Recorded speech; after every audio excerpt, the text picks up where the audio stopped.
ஆண்டவராய் இயேசு கிறிஸ்துவை குறித்ததான ஒரு அறிமுகத்தை உன் மத்தியில் நான் வைக்க விரும்புகிறேன். இந்த கால வேளையிலே ஆண்டவராய் இயேசு கிறிஸ்துவை சொந்த இரட்சகராக ஏற்றுக்கொள்ளாத யாரேனும் ஒருவேளை இந்த இடத்திலே அமர்ந்திருப்பினானால் அல்லது டிவியின் வாயிலாக, யூடியூப், ஃபேஸ்புக் வாயிலாக பார்த்து கொண்டிருப்பிலானால் ஆண்டவராய் இயேசுவை நான் உங்களுக்கு அறிமுகப்படுத்தி வைக்கிறேன்.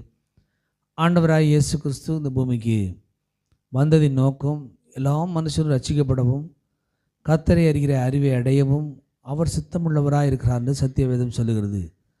எல்லா மனுஷரும் ஏன் ரட்சிக்கப்படணும்? எல்லா மனிதரும் தேவனுடைய சாயலிலே உண்டாக்கப்பட்ட மனிதர்கள். எல்லா மனிதரும் அவர் சேர்த்து கொள்ளும்படி விரும்புகிறார். பாருங்கள், கோழி தன் குஞ்சுகளை சேர்த்து கொள்ளும் வண்ணமாக எத்தனையோ முறை உன்னை சேர்த்து கொள்ள நான் மனதாக இருந்தேன் என்று ஆண்டவராய் இயேசு கிறிஸ்து சொல்லுகிறார். அப்படியானால் கோழி தன்னுடைய குஞ்சுகள் எல்லாவற்றையும் சேர்த்து கொண்டு